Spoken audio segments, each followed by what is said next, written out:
বুঝতে পারছি তোমার উপর দিয়ে কি যাচ্ছে।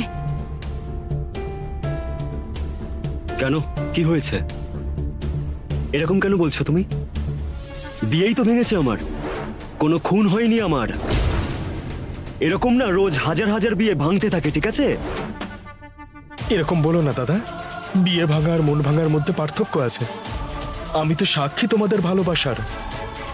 তুমি প্রতিজ্ঞা বৌদিকে এত সহজে ভুলতে পারো না দাদা। প্রতিজ্ঞা বৌদিকে খুঁজতেই হবে। হয়তো বৌদি কোনো বিপদে পড়েছে। আর তোকে হাজারবার বলেছি না আমার সামনে ওর নাম মুখে নিবি না।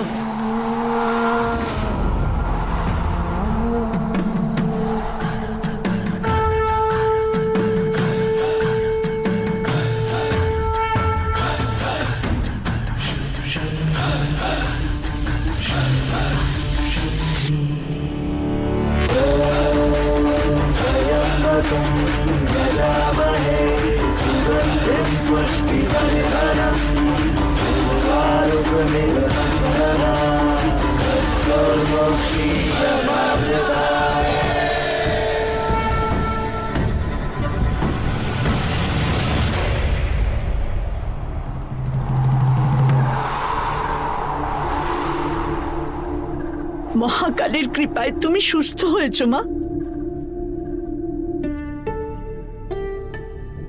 কে আপনি? এটা আমি কোথায় আছি? গুরুতর অসুস্থ অবস্থায় তোমাকে ঝর্ণার ধারে পেয়েছি।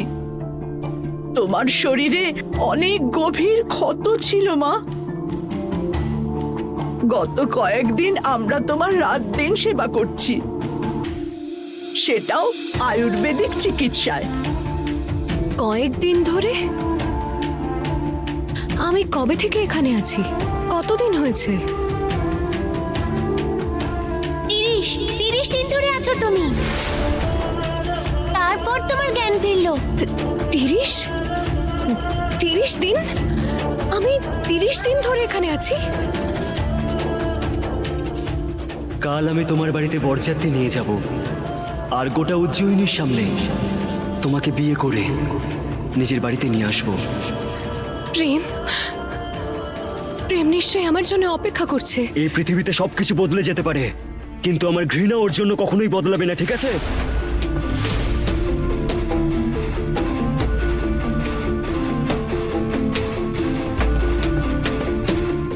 আমায় এখান থেকে যেতে হবে। কিন্তু দিদি তুমি যাবে কি করে? আমাদের এই গ্রাম তো জঙ্গলের একদম মাঝখানে, আর এখান থেকে পাহাড়ের দিকে যাওয়ার পথ খুব কঠিন।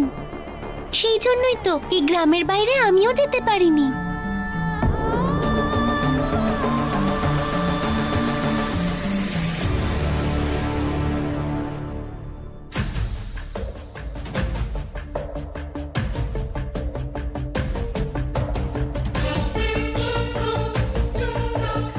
প্রেম, আমি জানি তুমি এখানে এসেছো শুধুমাত্র আন্টির মন রাখার জন্য। আর সত্যি বলতে যে সিচুয়েশনে তুমি আছো, আমারও মনে হচ্ছে না তোমার সঙ্গে পুজো করাটা ঠিক হচ্ছে। সেই জন্য নিজের মনের বিরুদ্ধে গিয়ে কিচ্ছু করার প্রয়োজন নেই তোমার। আমি আন্টিকে মিথ্যে বলে দেব যে আমরা একসাথে মহাকালের মাথায় দুধ ঢেলে পুজো দিয়েছি। আমি মিথ্যেকে ঘৃণা করি। আমি তাদের মতো নই যারা নিজের খুশির জন্য অন্যকে ঠকায়।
বৃষ্টি,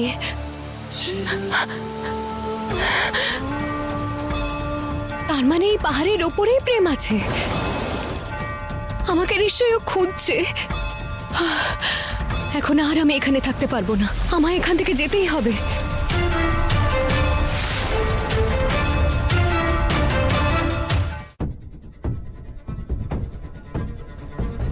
যেতে হবে, কিন্তু মা, আমি জানি যে এখান থেকে আর কোনো পথ নেই, কিন্তু আমায় তো চেষ্টা করতে হবে।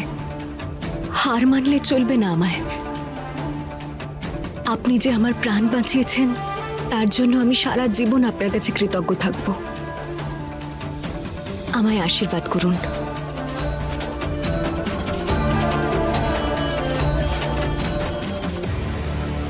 দাঁড়াও দিদি। দিদি, তোমার জামা কাপড় আমি যত্ন করে রেখে দিয়েছিলাম। ধন্যবাদ। আপনাদের দুজনকে অসংখ্য ধন্যবাদ।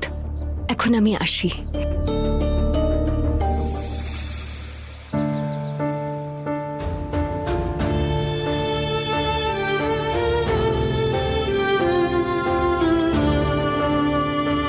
আরে, আমি তো চশমা ছাড়াও সবকিছু পরিষ্কার দেখতে পাচ্ছি। এটা তো আমি বুঝতেই পারিনি আগে। নিশ্চয়ই এটা মহাকালের কোনো চমৎকার। হয়তো মহাকালও এটাই চান যে আমি এক নতুন সূচনা করি। আমি আসছি প্রেম।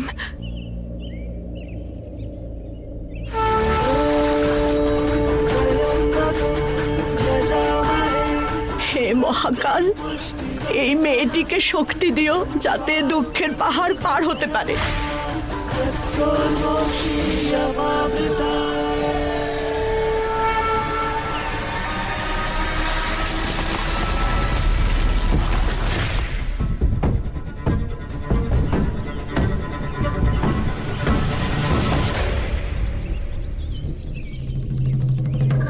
ঢেউকে ভয় পেয়ে কখনো নৌকা পার হয় না, আর যে চেষ্টা করে তার কখনো হার হয় না। আমি নিজের শেষ নিঃশ্বাস পর্যন্ত তোমার কাছে পৌঁছানোর চেষ্টা করব প্রেম। আমি তোমাকে কথা দিয়েছিলাম প্রেম, আর শেষ নিঃশ্বাস পর্যন্ত সেই কথা রাখবো।